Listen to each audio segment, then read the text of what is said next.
Bonjour, je suis Hakim La'Alam et je vous propose ma chronique du lundi 26 septembre 2022. Elle s'intitule Quand le non-alignement devient un crime. C'est hallucinant.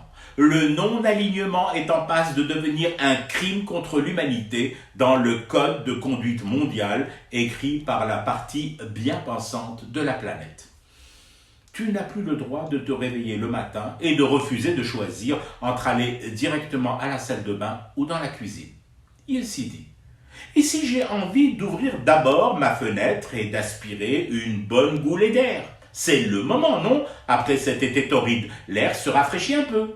Eh ben non. Faut que tu te lèves et que tu suives obligatoirement, Bessif, Bludgeduck, un parcours selon les pointillés que t'auront tracés dans ton appartement, Fédarak, des gens qui ont décidé pour toi, à ta place, quel était le meilleur parcours de ta chienne de vie. Sahbi, va falloir que je réactualise ma définition de la démocratie et du libre arbitre. Bon, pour le libre arbitre, je dois bien l'avouer, depuis l'affaire Gassama, j'ai révisé un tas de trucs. Mais pour la démocratie, visiblement, j'ai encore du boulot. Dois-je effacer de mes tablettes le discours du Premier ministre indien Nehru prononcé en 1954 à Colombo et au cours duquel il a tout bonnement inventé un concept, le non-alignement? Dois-je cracher sur la conférence de Bandung tenue entre le 18 et le 24 avril 1955?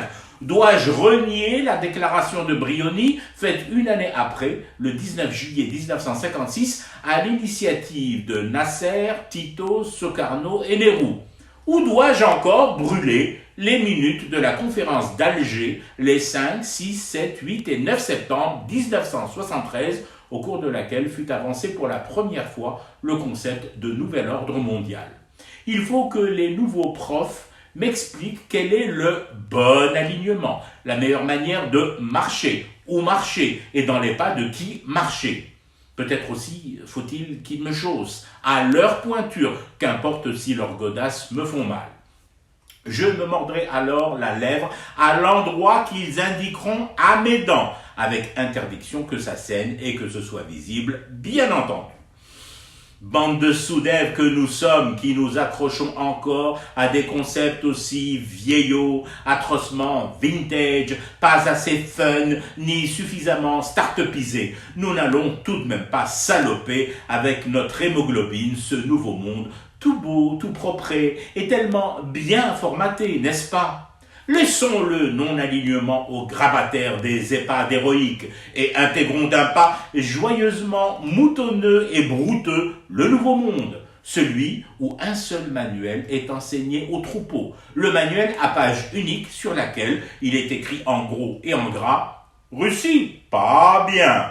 USA, bien. Afrique, bien, mais si elle dit Russie, pas bien. » Je fume du thé et je reste éveillé. Le cauchemar unipolaire continue.